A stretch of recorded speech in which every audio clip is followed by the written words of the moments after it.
Graça e paz. Eu sou o reverendo José Henrique, pastor da Igreja Presbiteriana de Nova Aurora. Aqui, em nossa escola dominical, estamos estudando a revista Nossa Fé, da editora Cultura Cristã. Tema trimestral: não adianta evitar os assuntos urgentes. Eles não vão embora. Lição de hoje: o desafio dos relacionamentos. Filipenses 2, 1-3 é o nosso texto básico. Lemos assim: se há, pois, alguma exortação em Cristo, alguma consolação de amor, alguma comunhão do Espírito, se há entranhados afetos de misericórdia, completai a minha alegria, de modo que penseis a mesma coisa, tenhais o mesmo amor, sejais unidos de alma, tendo o mesmo sentimento. Nada façais por partidarismo ou vanglória, mas por humildade, considerando cada um os outros superiores a si mesmo. Não tenha cada um em vista o que é propriamente seu, senão também aquilo que é dos outros. Introdução. Deus nos criou como seres relacionais, convivendo com as pessoas em sociedade, e não ilhas. Nós nos relacionamos com Deus por meio de Cristo, mas também precisamos nos relacionar com as pessoas. Quando nos casamos, precisamos nos relacionar familiarmente. No trabalho, precisamos nos relacionar profissionalmente. Se estudamos, precisamos conviver com os colegas de sala e com os professores. Onde moramos, lidaremos com os vizinhos. Por fim, como membros de uma igreja local, vamos conviver com outras pessoas. Desenvolver bons relacionamentos nem sempre é fácil. Na verdade, é um grande desafio para a maioria. Certamente, há muitos livros nas estantes populares que tratam do assunto, mas cremos que a Bíblia nos indica um caminho excelente para isso. Aprenderemos nesta lição acerca do desafio dos relacionamentos. Tópico 1. Base dos relacionamentos.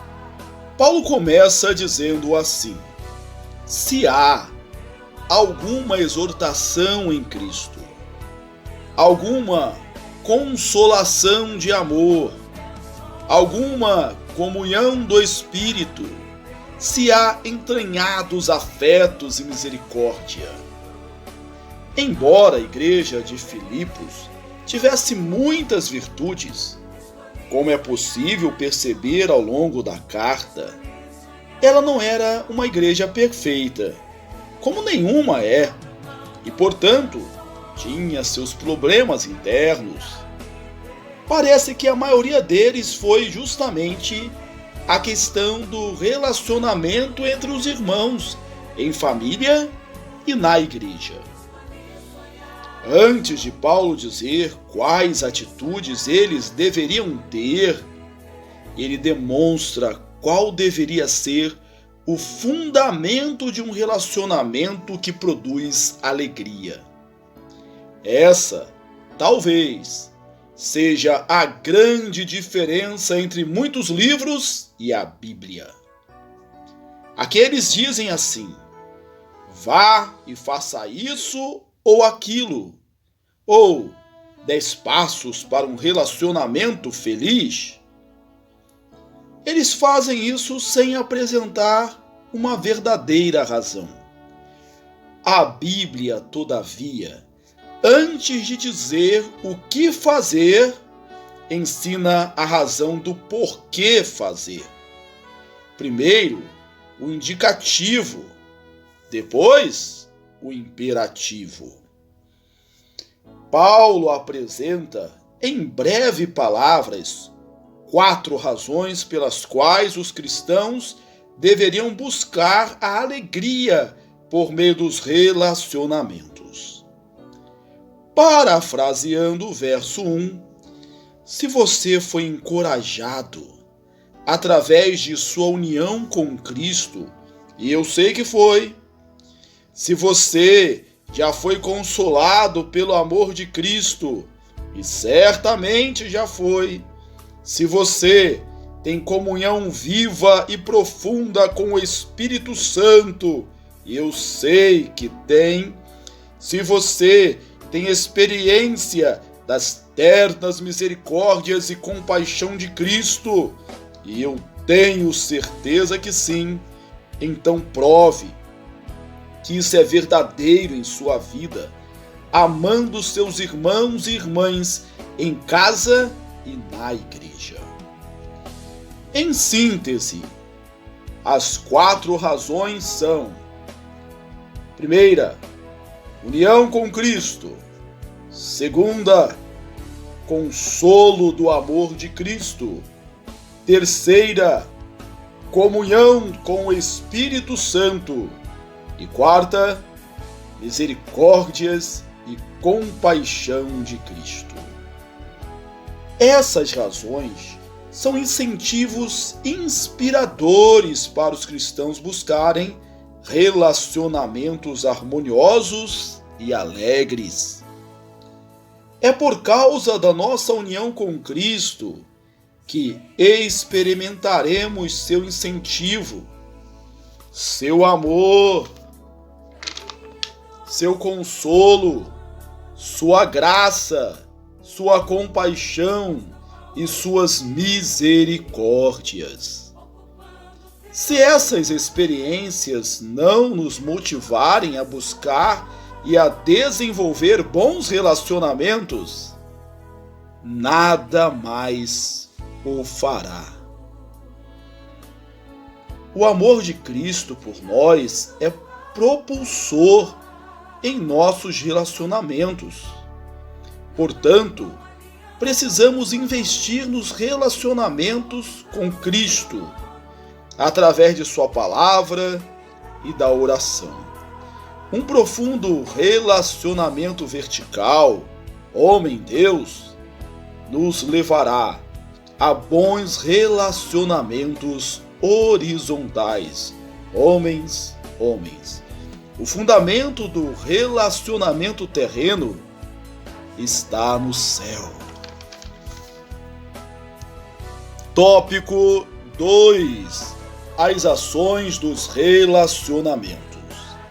Paulo continua dizendo: completai a minha alegria, de modo que penseis a mesma coisa, tenhais o mesmo amor, sejais unidos de alma, tendo o mesmo sentimento. Agora que já sabemos quais as razões para buscar a alegria por meio dos relacionamentos, vamos ver quais são as atitudes que o Senhor espera de nós. O apóstolo estava contente com a igreja de Filipos por causa do seu desenvolvimento e crescimento na graça do Senhor. Contudo, ainda faltava algo que está expresso em 4 atitudes. Primeira atitude: unidade no pensamento. Não se trata de todo mundo pensar igual ou abandonar a verdade em prol da unidade.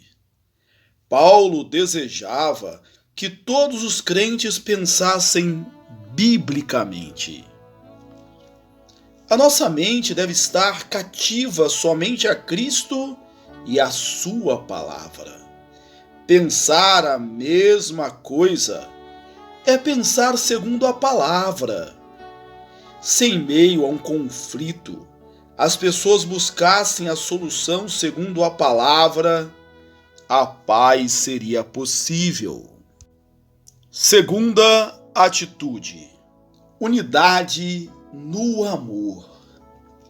O mesmo amor é uma referência ao amor de Cristo. É nesse amor que Paulo está pensando, uma vez que Cristo é a fonte do verdadeiro amor. Esse amor é sacrificial, abnegado, altruísta, compassivo, misericordioso, justo, perdoador e assim por diante. É esse tipo de amor que se espera de um crente. Qualquer coisa diferente disso é falsidade. Terceira atitude: unidade de alma. O termo que Paulo usa aqui sugere um espírito de unidade, mais do que unidade externa, mecânica, organizacional. Os crentes precisam buscar uma unidade de coração que vem do profundo da alma. Quarta atitude: unidade de sentimento.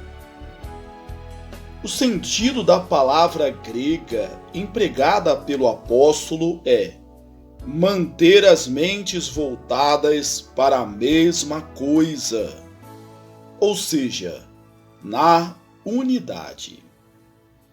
Em outras palavras, os cristãos devem caminhar com um só propósito, que é a unidade da família e da igreja. Se desejamos ter bons relacionamentos dentro e fora da igreja, precisamos ser motivados pelo amor de Cristo, como vimos, e também demonstrar atitudes corretas. Precisamos ter a mesma mente, guiada pela palavra, amar com o mesmo amor de Cristo, ter o mesmo espírito de unidade e o mesmo propósito. Muitas vezes discordamos sobre algumas coisas na igreja. Isso é natural até certo ponto. Mas, pelo bem da unidade, é necessário colocarmos de lado nossos desejos e gostos pessoais. Aquilo que nos une como irmãos é muito maior do que aquilo que nos divide. Nenhuma igreja consegue avançar sem que os irmãos estejam dispostos a dar um passo atrás, vez ou outra, em humildade. Tópico 3: as motivações dos relacionamentos. Por fim, Paulo termina dizendo: nada façais por partidarismo ou vanglória, mas por humildade, considerando cada um os outros superiores a si mesmo. Não tenha cada um em vista o que é propriamente seu, senão também cada qual o que é dos outros. De um lado, Paulo coloca duas motivações ou propósitos carnais, e de outro, duas motivações espirituais. As motivações carnais. A primeira delas é o partidarismo, ou a ambição egoísta. O que age por partidarismo pensa em si mesmo, nas suas vontades, desejos e ambições pessoais. Está sempre preocupado consigo mesmo. Paulo utiliza aqui a mesma palavra do início da carta, quando diz que aqueles pregadores de Roma pregavam o evangelho por uma ambição egoísta. Não buscavam pregar a Cristo, mas o seu engrandecimento pessoal. É por causa de motivações como essa que algumas igrejas estão sofrendo. Alguns líderes pensam mais em si mesmo, na sua imagem e quantos seguidores tem nas mídias sociais, etc. Pensam pouco no rebanho. A exortação de Paulo vale para cada crente, líder ou não. Não devemos fazer nada na Igreja de Cristo pensando em autopromoção. Tudo o que fizermos deve ser para a glória de Deus. A segunda motivação carnal é a vanglória ou a presunção vazia. A pessoa presunçosa pensa mais de si mesma do que deveria. A exortação de Paulo é para que pensarmos mais no bem dos outros e menos em nós mesmos. O ensino sobre autoestima, que inundou as igrejas evangélicas, não provém das Escrituras. Em nenhum lugar a Bíblia diz que devemos ter autoestima, mas a estimar os outros. A autoestima alimenta o ego e o orgulho e não ajuda a construir relacionamentos alegres e felizes no lar, na igreja e em qualquer outro lugar. Vamos às duas motivações espirituais. A primeira motivação é a humildade. O oposto de egoísmo e vanglória é a humildade. A pessoa humilde olha para as pessoas de baixo para cima e não de cima para baixo. Mas não é só isso. O famoso escritor C.S. Lewis disse que a humildade não consiste em pensar menos de si, mas é pensar menos em si. Paulo usou a melhor palavra que existe para falar de relacionamentos: humildade, porque ela condensa muitas outras virtudes, como bondade, mansidão, compreensão, compaixão, perdão e assim por diante. Devemos sondar as nossas motivações nos relacionamentos, para não haver nenhum espírito egoísta ou de vanglória pessoal. Não podemos permitir que a nossa condição econômica, acadêmica, intelectual ou de liderança nos leve a pensar que somos melhores do que nossa esposa, esposo, filhos, amigos ou irmãos em Cristo. O caminho bíblico é sempre o da humildade. Essa é uma palavra-chave nos relacionamentos. Pensemos menos em nós e mais nos outros. A segunda motivação espiritual é a renúncia. Não tenha cada um em vista o que é propriamente seu, senão também cada qual o que é dos outros.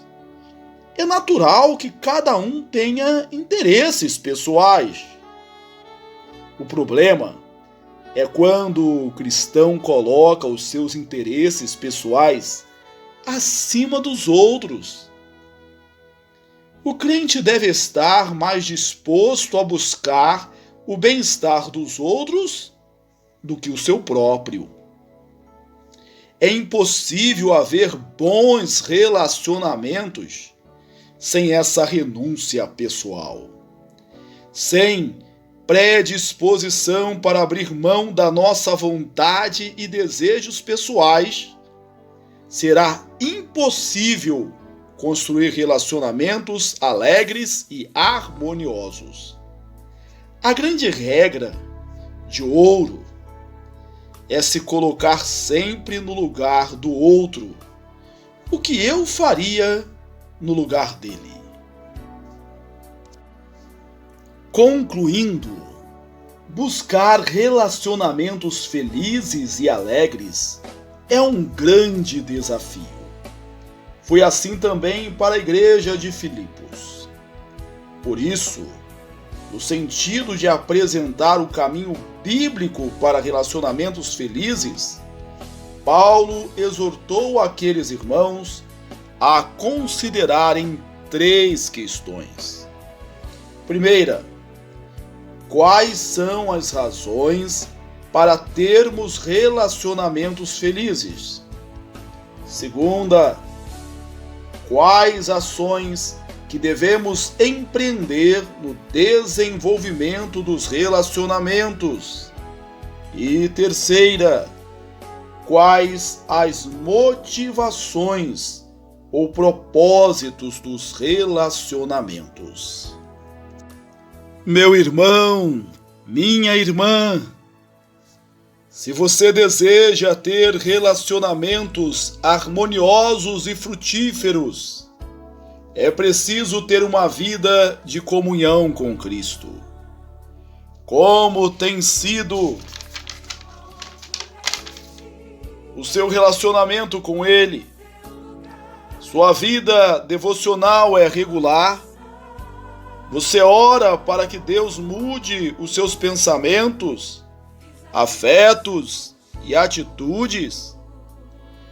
Cultive atitudes de acordo com a palavra. Paulo sugere uma lista de ações a ser cultivadas na vida cristã. Pense em cada uma das expressões e como você pode colocá-las em prática.